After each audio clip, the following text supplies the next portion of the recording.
Hello, hello, hello, everyone. How are you? Hello. I'm Philippa from Hart Recruitment. We've got lots of people joining us today. Welcome.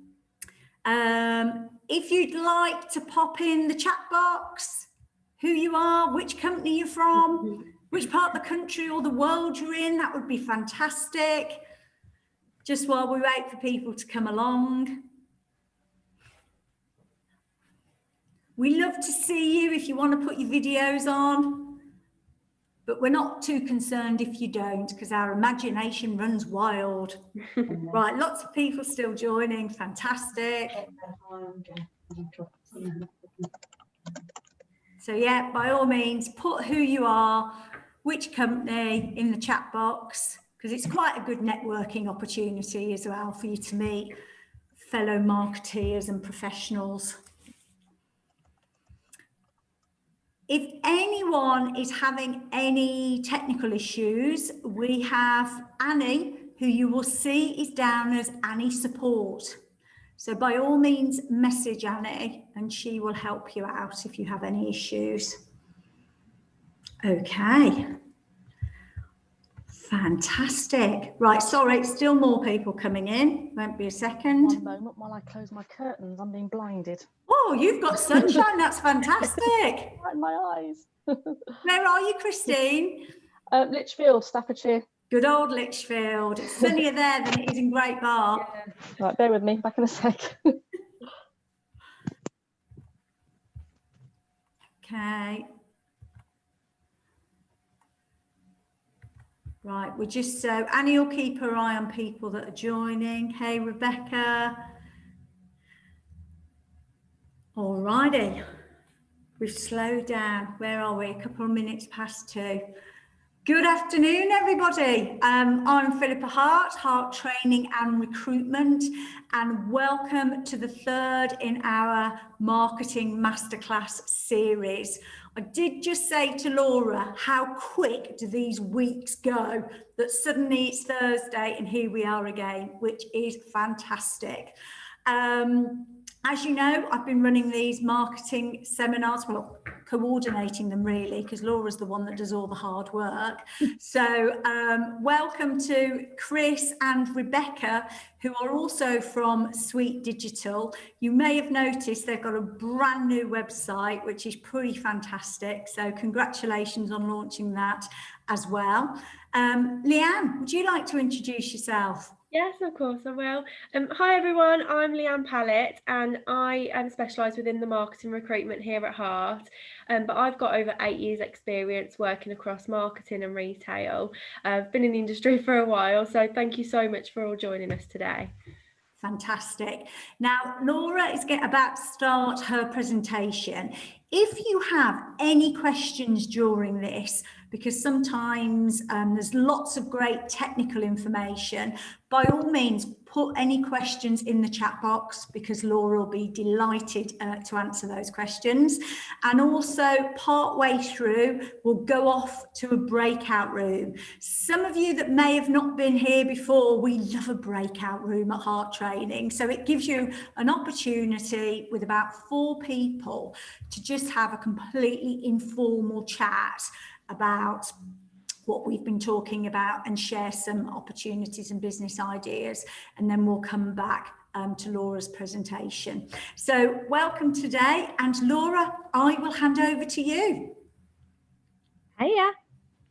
So let's get this little screen shared, see if we can get going. So today we're going to run through some bits on social media advertising, and just based off the audiences that we all seem to have, I've focused in on Facebook and Instagram advertising and also LinkedIn advertising, because I think those are going to be the best places for where all our potential audiences are. And the way we're going to run through is we're going to start by having a think about social channels and actually which ones are right for our business. We're going to talk through some targeting, some of the different ad styles that we can run on these channels. We'll do a little breakout after that, and then we'll come back for 5 quick tips that will just pull in that efficiency on your ad accounts and on some of the ads that you're currently running. So when we think about social channels and which one is the right one that we should be using, I think often we can have a very scattergun approach, and there's this thought that we need to be visible everywhere. I don't believe that's the case. My viewpoint on social is that you should be where your audience is, and actually, if we're spending all our time trying to populate 4, 5, 6 different social channels, we're really watering down our approach. Whereas if we focus and zone in on those where we know our customers to be, the content we're going to be putting out is going to be a lot stronger. So for us, as an example, we found that our customers aren't really on Instagram, so we don't use it. Like if you go on the Sweet Digital Instagram, it's just a really pretty grid with our brand on, and in the bio, it tells you to come and see us on Twitter and LinkedIn, because we're actually a lot more active on there. So we put most of our time and effort into those 2 channels because we know that's where our customers tend to be, particularly during working hours where we can strike up those conversations. So there's definitely more benefit to having this smaller focus and spreading yourself thin. And the same can be said to when we think about advertising on social media too. We don't need to be advertising on every social media channel. We only actually want to be putting our budget where it's likely to convert for us. So I think just possibly step back and have a think about where that is right for you, and then apply your marketing budgets there. Targeting. So targeting is the key part of your ads. If you can get your targeting right and have a really nice catching ad creative, you're really more than halfway there with your social advertising, because these are the 2 key parts that are going to depend on exactly where your ads are going to show and who they're going to show to, and then the calls to action and the visual you've got in there to entice the click from people. So this is where you really want to spend a lot of your time when you are building your ad campaigns up. Your personas actually come back into play here when we talk about targeting. So for those that were, actually on last week's Google Ads discussion, we spoke about personas and how if you can sit down and work out who your average customer is, how old are they, what gender do they tend to be, what job are they in, why are they married, what kind of devices are they using, where are they consuming their news, then we can actually use this information to make sure that we're targeting our ads correctly. You can have more than one persona. Most people do, particularly if you're a larger e-commerce site as well. You might find that you've got multiple. But when you're trying to then target that persona, if you then revert back to this list that you've got about that person, you can then set up your targeting on whatever advertising style you're using to hit them. So with social ads, we can target pretty much all of these, other than what websites they're reading and using. And if you're e-commerce, you might want to think about your competitors and where your personas are shopping, because under interest targeting, we can actually target brands within that. So say if you're a gym clothing provider, you might want to target people who like Gymshark through your Facebook advertising, as an example with that. So we work through our personas and we can attribute all of these. So straight away for Facebook, with our location, age, and gender, the targeting on that is extremely simple. We do it in the audience targeting section when we're coming to build our ad. So location straight away, in this one, we want to target people in the UK and Ireland. We know that the age range on this product is extremely broad, as it's an equine product in this example. And, we know people are into horse riding and show jumping from a very early age. So we know that this is very broad. The same from a gender point of view. This product, we know it's targeted to both genders, but you could just narrow that down if you have a female product, or, protein powder might be male centric. You can just target men within that. And then we can layer on our detailed targeting. So this is where you think about what kind of interests do your audience have and the people that you're trying to target. So in this instance, we want people who are into equestrian and horses and those kind of phrases. You think about what job roles they have. You can target job roles through Facebook, detailed targeting as well. You can target competitors and additional brands within there. And you can also target life events through Facebook advertising, which we'll come on to in a minute because that can be really key.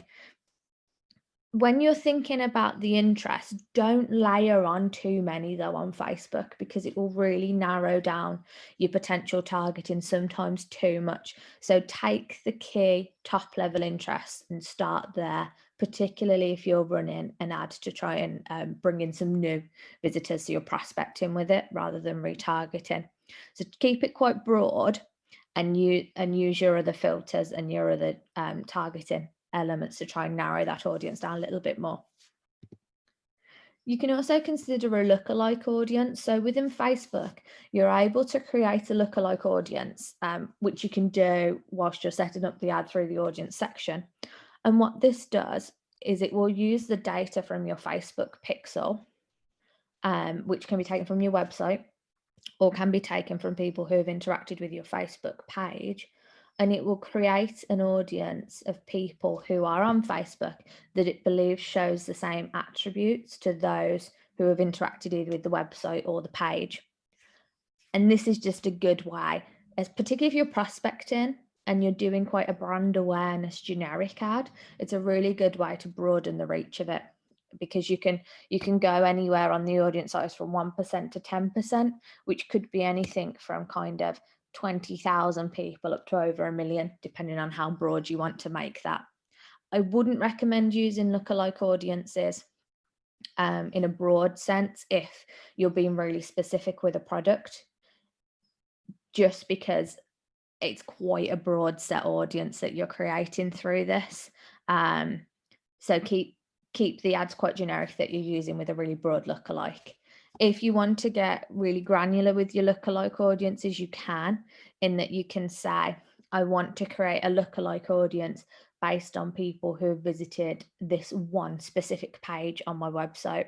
So say, for example, you're a retailer and you sell Converse and you want to create an audience that looks like the people who visited your Converse page. You are able to do this. So that does give you a little bit more control, and it makes the audience a little bit more granular for if you then wanted to target them with Converse style pumps. That could work really nicely, but it's just a nice way where you can be quite broad with your audience without kind of layering down every element on there.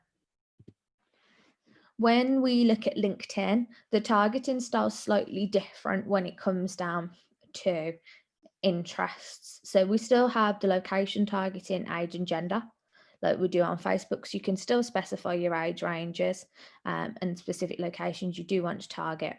But then the detailed targeting can be very much based on job roles and industry. So you can specify to target very specific job titles, which is the first section there, or you could target people based on their job seniority, or you could target people based on interest. So again, we could have here that we want to target heads of digitals, digital marketing managers, or people that are interested in digital and marketing comms, marketing strategies.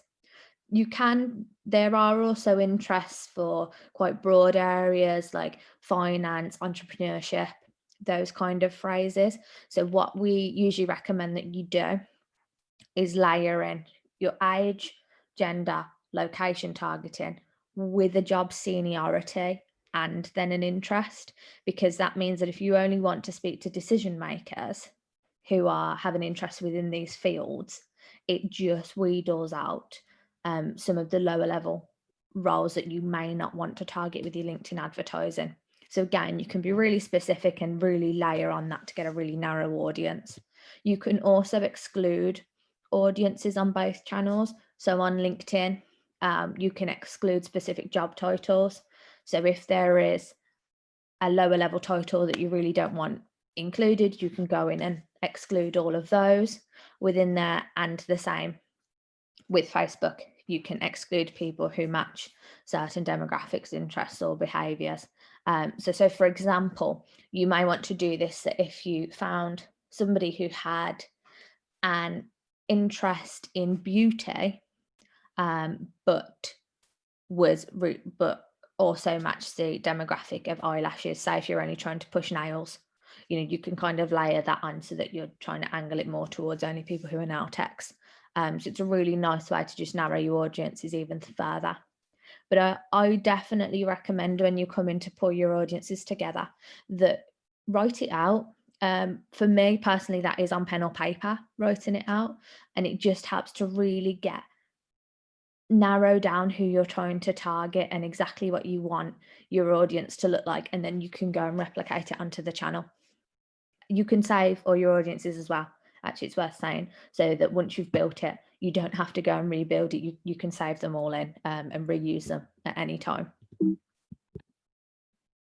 Live events and leveraging those on social is really cool. So on Facebook and Instagram advertising, you can target based on parental status, relationship status, and specific life events that can revolve around jobs, homes, new relationships, birthdays coming up. So some use cases on those is if you're a jeweler, you can target people who have been in a relationship for a certain period of time. You can hit them with engagement rings. You could hit people that have just got engaged with wedding rings. You could hit people that have been in a relationship for 5 years with eternity gifts. You could even hit people who've just had a baby with push presents, because we're American now. Or, if you sell baby products, you can target new parents with your baby products. Bridal boutiques, again, you can target people who've just got engaged, the same if you're a wedding venue. And a more generic one is if you're a stationery provider, people who've just started new jobs or just started university, you can target with your stationery ads. So think about those life events and how you can kind of use that to target people with your ads. I believe there's also some in there for people who are pet owners or have recently bought a pet. So particularly if you're a vet's or kind of a pet supplies store, you can target them with those products to help with that. So that's a really nice way to just layer the audiences and make them a little bit more niche. Instead of using all the different interest targetings, you can do it based on the life event there too. Advertising styles. So there's quite a few different styles of ads that we can run on each channel, and I think some are much more common than others.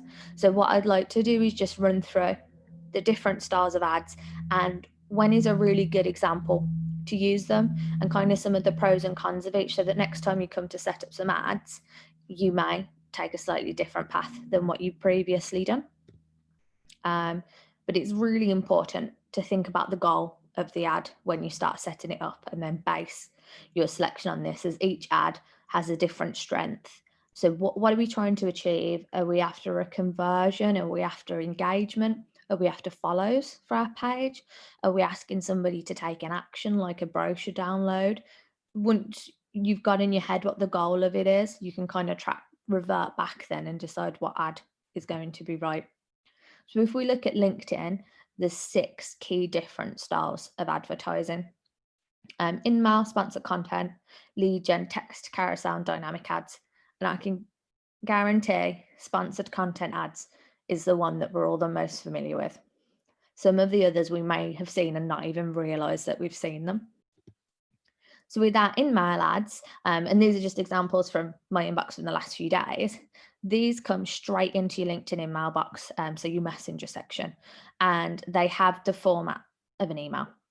So in your inbox, it's tagged with sponsored. So I've got one from Ian that's tagged with sponsored, and when I open it, it's an email with a call to action at the top, which is choose chartered here. So if I click that, it goes to whichever page I've specified with the ad that they want me to go to.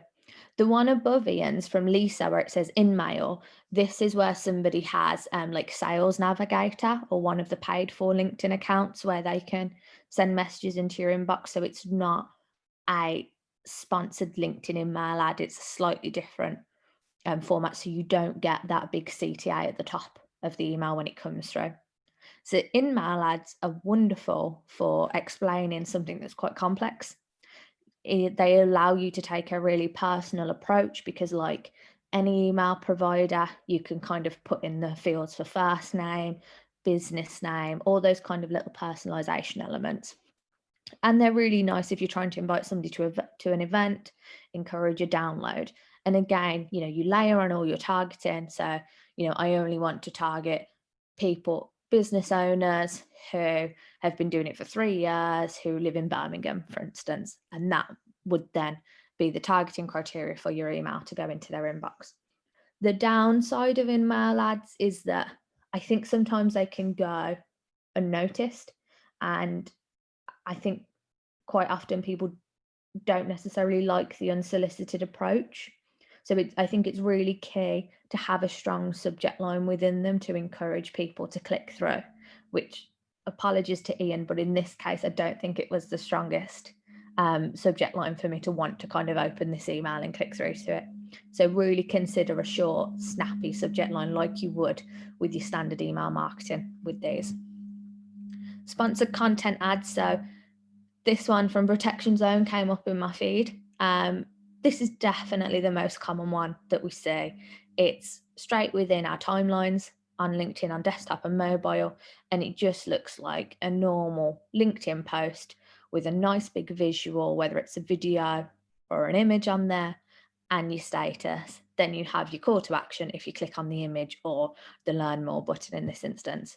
You can change the wording on the learn more button. There's a few different options. So you do have like a sign up, shop now, that kind of terminology within there. But for these, the most important thing is a really strong image that's going to catch attention, and a really good call to action on there to encourage that click through.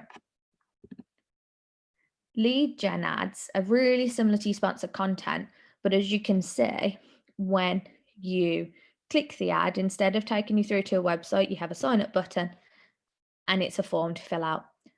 But the beauty of this is that the form pre-fills with the information that LinkedIn has about you already. So 9 times out of 10, you actually don't have to fill in any details. They're already pre-filled, which makes people much more likely to convert on them. And then once they submit, there is a visit website button that you can pop in there. So these are wonderful for if you're trying to get signups for anything, downloads, because you could send that visit company website button straight to your download file if it's a brochure that's hosted on your website, or if you're just trying to get information about people's interest in a demo or anything else that you're running like that. So again, you need a nice visual for it, some really capturing call to action text, and then the rest works for you. The leads are all housed within LinkedIn Ad Manager, so you will need to go in there to export them out and use them. So it's best to keep checking in like every day if you do have lead gen ads running. Text ads, these are probably ones that you've missed, because I will be the first to admit that I miss them and I don't acknowledge that they're there. They're the really small snippets that will show on the right hand side on your desktop, so you don't actually see them on mobile. And so not really a fan because they're easy to scroll past. So my advice would be really not to use these, because I don't feel that they bring you the value for money, because you're so limited on the amount of space that you have and the visual that you can use. You can only really use your logo there, and it's so easy to miss these now. Carousel ads, very similar to our sponsored content, except instead of a single image, we can use multiple images, and we can use this to tell a story. Or say if it's a multiple step process, you can pop that within there, and you can obviously have slightly different text on each carousel as it comes around, so you can make that follow a longer sentence or steps that you've got. Great for mobile because of the swipe functionality as well. Very kind of Facebook, Instagram style these are, but they do perform well. So if you do have something that's quite a visual product or quite a visual service, then I definitely recommend testing out a carousel ad. Dynamic ads. Again, I think we've all probably seen these, but not realized so much that it's an ad. So these are pulled in on the right-hand side and sometimes in feed on mobile, but it will pull in your information. So quite often your profile picture to personalize that ad. Now I've seen these used most for jobs. to be honest, where it's been like, oh, Laura, you could be, I don't know, whoever's perfect fit. And then it's a case that they're advertising a job. I think the personalization side is really nice on it, but just again, the positioning can make them quite easy to miss.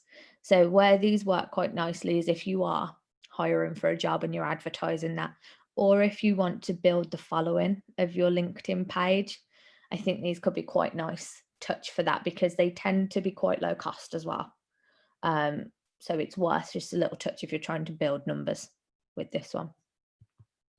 With Facebook and Instagram, we've got 5 key ad styles, and I think we're probably all a little bit more familiar with these than with some of the LinkedIn ad styles, partly because you see more blooming ads on Facebook and Instagram than anywhere else.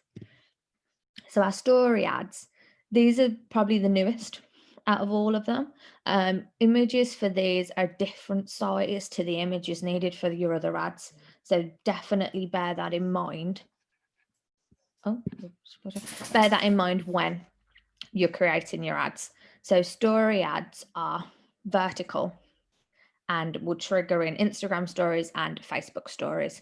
But remember that the call to action button on the story ads will show at the center of the bottom. So you don't want to put any information here. So it will, where the learn more button is there, this automatically is triggered by Instagram or Facebook. And again, you can change the word learn more to shop now, or there's a few other variations, but you want to make sure that whole kind of bottom, I'd say 6 of the ad is left clear of any important content, because it will just get covered by the button. Collection ads, these are my absolute favorite for e-commerce. So you create it to show off a range of products. Your ad looks normal, where you've got your video or your single image with then 4 products underneath it.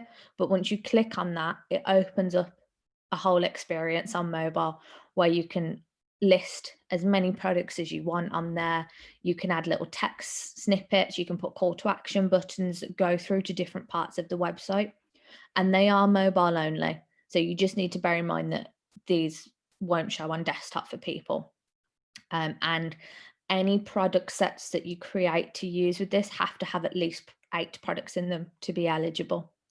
With your product sets on Facebook, if you go into your catalog section within your business manager, you can create really linear product sets. So say, for example, with Adidas, you wanted a product set that just had trainers in, you could go through and make that from the catalog section, and you can do it based on price. So you could create a product set that had products under £50 in it, for instance, and then advertise those.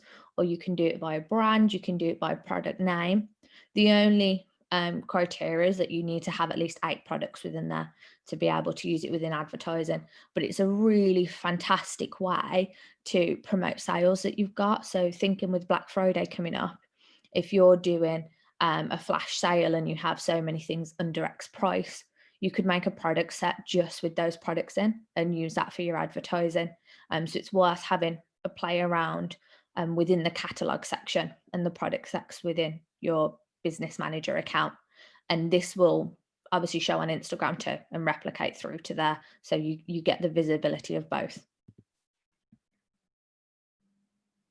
Single image and video ads, definitely the most popular and very much what it says on the tin. So these are where we have a single image or a video, a really nice status, and then a call to action on them. Keep them simple, I think, keep them really strong visually. And a really good thing is that the 20% text rule that Facebook currently has is being lifted from November. So we'll be able to put more text on our imagery, because currently you can only have up to 20% of your image having text on it, which is quite hard to stick to sometimes. So lifting that will give much more freedom on the assets and creatives that we can use with these. But again, it shows on desktop and mobile like a normal status update on Facebook. So the stronger your visual can be and the more eye-catching, the more likely you are to kind of get that click from it. Carousel ads are a really great place to be creative with them, just like the shoe brand have been, in that they've made it so that each image follows on in the carousel ad. There's quite a few apps you can get to help to split your images so that you can create this visual from one single image that you've got. You can use videos on them as well as images. You can mix up the two as well, or you can use your product sets in a carousel ad. More often than not, you put the brand at the end, or if you've got a physical presence, you can put a map pin to the location. But what I recommend is unchecking the box that says to show the best performing first, because if you're trying to show your carousel in a specific order, that will just completely mess up your order. So definitely uncheck that box so that it sticks to exactly how you've set them. But carousel is really popular and very, very strong performing on Instagram. Dynamic product retargeting is a really strong one for e-commerce, and this is where we show users products that they've previously looked at on our website. And I've fallen for it so many times and bought so much from product retargeting, because you make the frequency really high on them so people see them numerous times, and the more it gets in your head and the more you keep seeing that dress that you were looking at, the more likely you are to eventually just buy it. Quite often people will team this up with a promo code, so you're not only just showing them things that you know that they like, you're really enticing that sale with a 10% off or a free shipping or something. You do need to apply a little bit of code on the website in order to get these running, but the step-by-step in Business Manager is quite straightforward to run through. Even if you don't feel like you're very technically savvy, they do lay it out really nicely. But I definitely recommend getting these set up for any e-commerce company, because you don't even need a large budget behind them. You know, you can put like £5 a day budget behind these and see a nice conversion from them.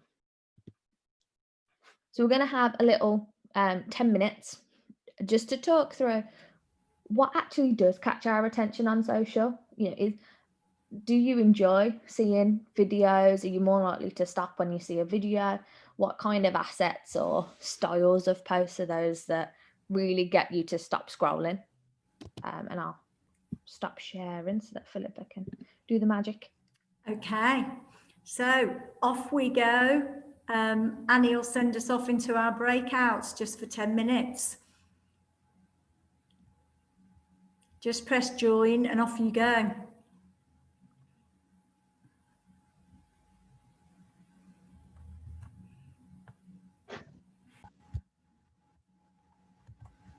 Oh.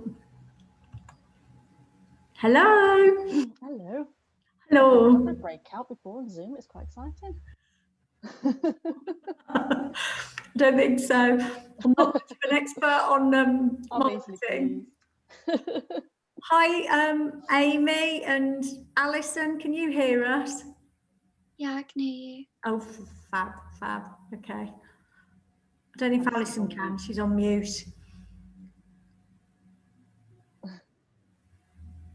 Hi. Hey, where are you guys from? Yeah, I'm from Cranmore Park Exhibition Centre. So we're more business to business than business to customer. But we're just looking to reevaluate all our social media at the moment. Great. I'm from South Water, so we don't need any new customers. We have customers, but what we're trying to do is get our customers to think about us, because do you think about your water company? Not always. Exactly. That's the Not until something goes wrong, probably. Exactly. Yeah. Yeah. We're trying to turn it on its head. And Amy? I work for Camp Wild. I run their social media platform and just trying to drive more people to the website and social media. Great. Hi, Parveen. Have you been flying through space, as I call it? Yeah, I think it just had a couple of us on a standstill screen, so it was a bit. It was like, do we talk? Do we say something? But yeah. Good stuff. And where are you from? So I'm currently not working at the moment. So I got invited by Leanne just to join this, just to recap on my digital marketing. I am from a marketing background, but I'm currently looking for a new position. But these sessions are great for me just to kind of learn new things as well about digital marketing. It's always good to kind of have a recap and learn about them. Yeah. So I'm looking at what she's asked us to do, which is about the social media. Yeah. And actually, I suppose it's, what sort of adverts do you see on social media that would attract you? I think that I fall for everything, if I'm honest. I think Instagram's probably my worst. I think because I must get targeted into what I've looked at and then I see it come up in my feeds or in my stories. So I think definitely Instagram's probably a guilty pleasure where I just kind of get dragged into it.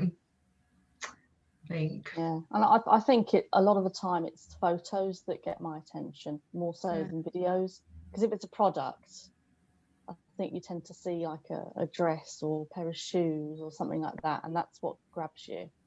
There have been some videos, but I don't think I take them as seriously as the photos, if that makes sense. Yeah, so I'm just thinking there was one that I can't even remember what it was advertising. But it was this scantily clad woman, and I'm thinking, why is Facebook showing me that? This is going back to the 60s and 70s. So that's the only one that I can remember. Oh, great. Yeah, I think as my age group, I think I'm more a Facebook user rather than Instagram.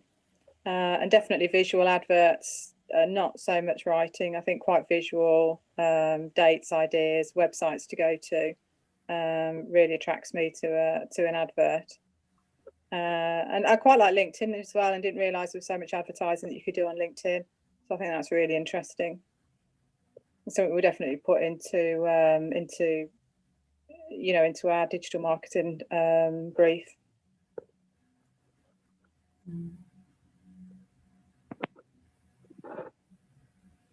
So how may that work with, like you say, Christine, an interesting challenge with the water industry? What are you trying to achieve? Well, at the moment we've had a couple of ads running. We've got another one running at the moment. So at the moment we've got a campaign to get people onto water meters, which is quite a challenge because that's a bit of a Marmite thing. You either love them or hate them. But either way, we are raising the profile of the company anyway, so that's good. So for that one, I've been doing it in a very targeted. So the other sort of challenge we have is that we haven't got a sort of custom market. It's everyone. So trying to do it by demographic or interest is a difficult one. So for this one, I've just been doing it very regionally and sort of targeting the ad with the name of the city in it and doing it by postcode to get people to feel that local pull. But there was one I was trying to do for people on low incomes, and I got really stuck on how to target that one, because if you're in America, Facebook has that income information, but over here we don't seem to. So I was really stuck about how to target that. Well, that might be a good Laura question. Because often if it's happened in America, it comes over here, doesn't it? Yeah, but I know Facebook hasn't asked me for my income, so where would Facebook get that information from? Yeah, do you think with the UK? Yeah, I think with UK people as well, they're more inclined not to put that information onto Facebook. Yeah, we're more closed, aren't we, here about what we actually want? And also with GDPR as well. Facebook in America might be just getting it from somewhere. They're not, their privacy rules aren't as tight. Yeah, and I think with water as well, you're kind of linked, aren't you, into like, I have to have my water from Severn Trent, don't I? So that automatically stops you moving around to different areas, doesn't it?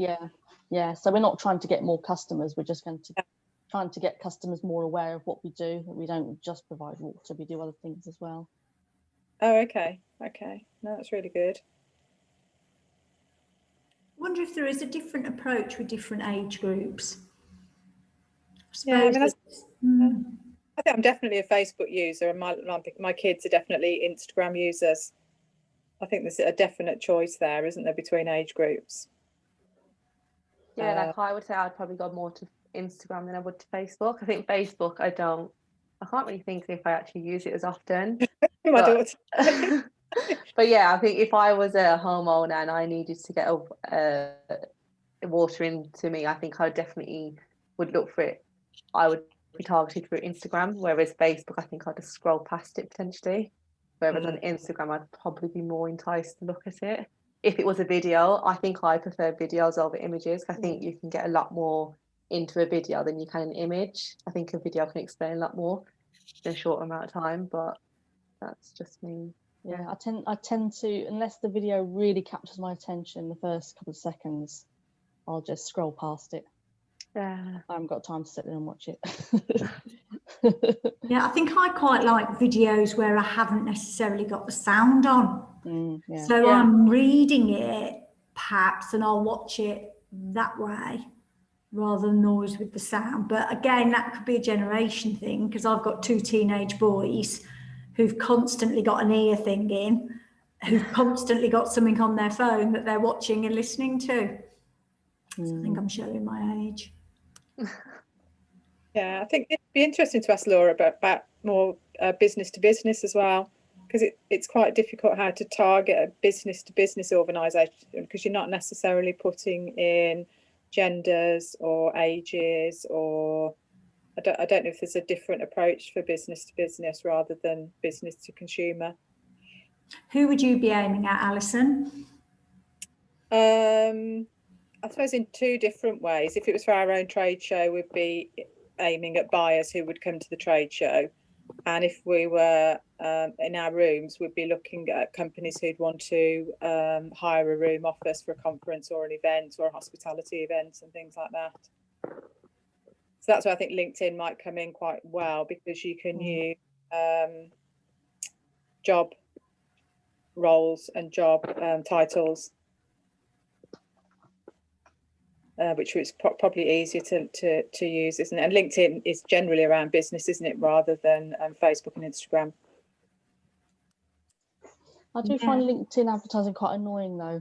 Well, it's particularly those in mail and those sponsored messages.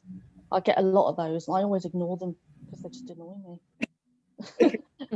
I don't mind the sponsored posts so much. It's difficult, isn't it? Do you think the Facebook's more the brand awareness? So I suppose we're quite fortunate because we are candidates and clients.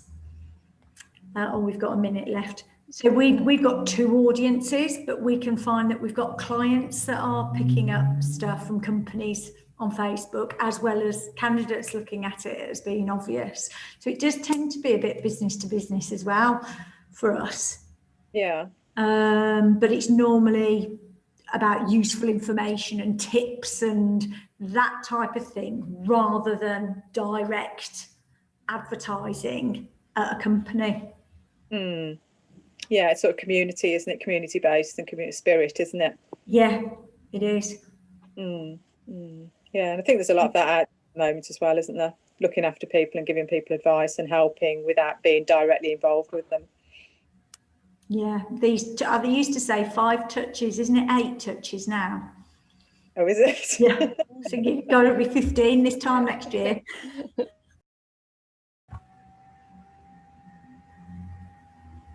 I think everyone's back in. Laura, we've got a couple of questions from our group. Can we ask you them? Of course you can. Fantastic. Alison, did you want to ask Laura when we were talking about sort of Facebook and business to business rather than business to consumer?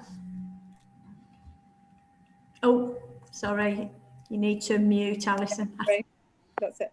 We're a Cranwell Park Conference and Event Centre, so we're trying to target business to business for people to come and hire our rooms or use our event centre.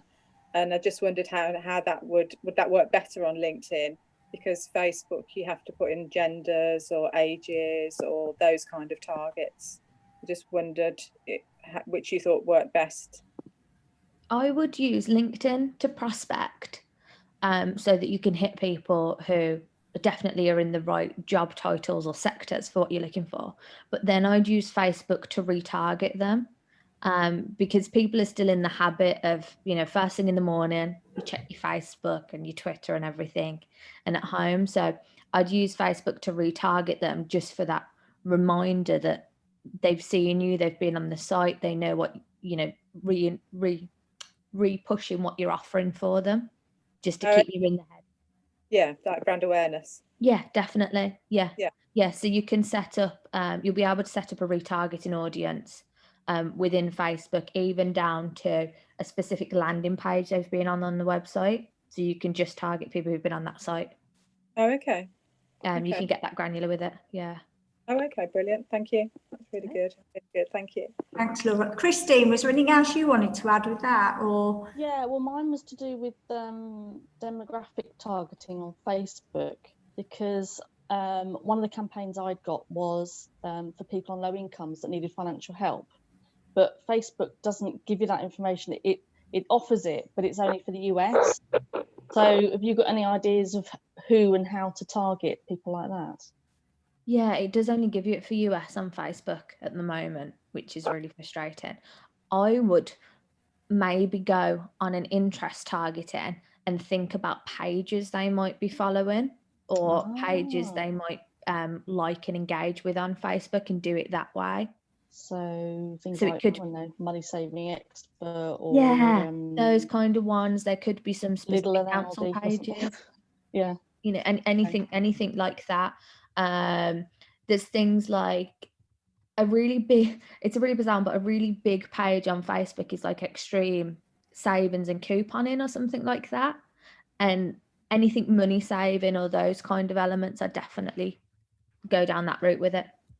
But have a play, Okay. test it out, Yeah. set up different ad sets with slightly different targeting on, and see which one performs the best.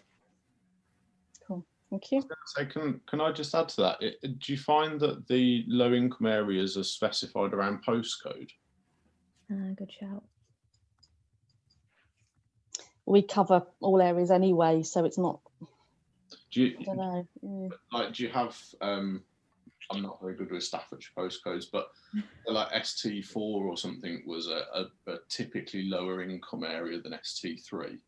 Because there's quite often on Facebook a lot of like neighbourhood things where people can only contribute or only get admitted onto those pages or into those pages if they're around that area. I know it's obviously a little bit of a stereotype based on postcode, but there might be an assumption to be made from that. That's a really good idea, because you can target the groups through ads. Yeah. You can target groups through ads. Yeah, so it comes under some of the interest targeting. Some of the groups will appear. But if obviously you can get accepted into them, I'm in organically, it's better. Yeah. Yeah. But I know that they're quite strong on gatekeeping on a few of the groups. Thank you. Right, Laura will carry on. Cool. So I've got 5 quick tips to blast through, that if you are currently running any campaigns, these will just make them a smidge more efficient for you and use that budget a bit better. So first things first is a tracking one, which if you were on the analytics discussion a couple of weeks ago, you'll know this.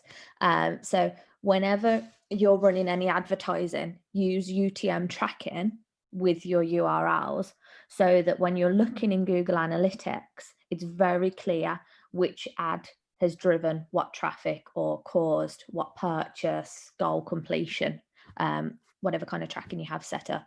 So when you set them up, keep your naming conventions consistent down to capitalization, because that will make a difference. Your campaign source will be the social channel. So in this case, it's Facebook. Your campaign medium, it's an ad. So we tend to put ad there. And then campaign name is exactly what it says on the tin. So the example one we've got is that the source is Facebook, medium ad, campaign Black Friday. And this little gobbledygook of code will go on the end of your landing page URL. So whichever page you want to send people to, you pop that on the end, And then that just means that when you look in your Google Analytics, you'll have a source of Facebook and a medium of ad. And if you click on that, it will then drill down and tell you exactly how much traffic each campaign bought for you. So you've just got much clearer information. And you don't have to remember all of that. There's a link here, which will share the deck anyway, that you can click on, and it will just help you build the URL every single time for you. I live by this lovely little piece of code. Retargeting your audience. So I know we've talked about retargeting a couple of times, but it's so cost effective and it does tend to have a much stronger conversion rate. And one thing I really like is that you can set up retargeting in both Instagram, Facebook and LinkedIn that's based on how people have interacted with your social pages and your standard basket abandonment if you are e-commerce. So there's loads of different retargeting methods you can set up. So you can hit people who have liked a post on your Facebook page within the last 90 days, or you can hit people who are fans of your page, or you can hit people who put something in the basket and didn't convert. As long as you've got your Facebook pixel set up correctly on your website, which if you're using like WooCommerce, Shopify, Wix, any of those like off the shelf kind of website functionality, it's very easy to do, and you can do it straight from the CMS. If it's a custom built website, you'll probably have to do it by implementing the code, but as long as you've got that in, all of this is possible for you. But retargeting is a fantastic way to just pull people back, and you can use all these sources on Facebook to pull people in. So you can't really knock that. And again, on LinkedIn, you can do the same thing where you retarget people. Your lookalike audiences are in there. You can retarget based on web visit. You can retarget based on how they've interacted with your page. Or you can go one step further and upload a list of email addresses of your customers and upload those into Facebook or LinkedIn, and it will target them directly. As long as they're using the same email address as their login email on that social profile, it will then trigger the advert to them. You can also do this with Google Ads, and it's called customer match advertising on there. So as long as you've had the GDPR approval to hold that email address, then you're able to use it. Consider your placements of where your ads are showing on the social platforms. So whenever you create ads within Facebook, it automatically ticks every single box here. So it will automatically tick to show your ads on Instagram. It will automatically tick to show them in Facebook Messenger, automatically tick for stories, Facebook network and more. So just really consider where you actually want the ads to show. We always recommend for story ads that you do a completely separate ad set for it, because the ad creative is a completely different size. So we recommend that you run those separately. But showing ads in Messenger can be a bit messy. So we tend to switch that one off. Because if somebody's using Facebook Messenger to send messages, they're not in the buying stage, they're talking to their friends. So we don't necessarily want them to show there. The same on apps and sites. You don't necessarily want your ad showing as a banner on an app, because it's very easy to click and waste your budget, and it's not actually somebody who wants to buy. I don't like them in Messenger inbox as well, for the same reason, that someone's not in the buying cycle. So just check through next time you set them up and consider where each of these placements are and if you actually want your ad to show there, because you might not. Audience expansion on the same thread on all social channels. Just underneath where you've put all your targeting in, there's a little box that says detailed targeting expansion, which is automatically checked. What this will do is it will show your ads to more people than what is in your detailed targeting. So if the social channel thinks somebody might be a good fit for your ad, it will show it to them. And in my experience, it's not very good at picking out who they think might be relevant, and it can drive up your spend quite a lot. So as a rule of thumb, we switch this off. So you just need to make sure that box is unticked. And again, it just gives you that additional control on your budgeting. Yeah, pushes up your spend. And finally, just consider promoting your organic posts as well. Creating an ad doesn't always have to be a completely standalone asset. You know, if you're finding that one of your organic posts is doing really well and getting really nice engagement, really nice comments, then sponsor it. So when you're setting up your ads on Facebook, you can hit use existing post, and on LinkedIn, you can press browse existing content and select a post that you've made and just give that a little sponsor or a boost. You know, you don't have to put a really large amount of budget behind it. It's just a really nice way of promoting some nice organic content that you're doing. And especially if you're running a competition, it's a really strong strategy for pushing up the amount of entries you're getting within your competition. We've seen examples where we've put like £100 behind a competition, and then the competition's gone from having a few hundred entries to like 10,000. So it can be extremely strong for doing that, especially as you're putting all your targeting on there. So for example, you know, if you're giving away a PlayStation 5, you can target people who have that interest in gaming and computer games with your competition then. So it helps to build a new audience and create awareness for you from something that was existing. So there's some quick fire tips that you can kind of go in and start implementing and just really pull things in for you. Great, Laura, thank you. Any other questions? Okay, Laura, remind us what we're covering next week. We're going to talk about brand building and just in general building your brand online. So touching on a bit of PR within there as well as using social for it and some other channels. Fantastic. Okay, so that'll be the last one in our master series. Now, for those of you that have been on here before, you know I'll always give you a quick recruitment tip. And my recruitment tip for this week, I'm just going to quickly talk about digital footprint. So it's interesting with recruitment. So if you are the person who is managing the recruitment process, so you're the one that's interviewing, remember that candidates will be Googling you. So they'll check you out on LinkedIn, they'll put your name in Google, your Facebook profile may come up, as well as them finding you in Instagram and other social platforms.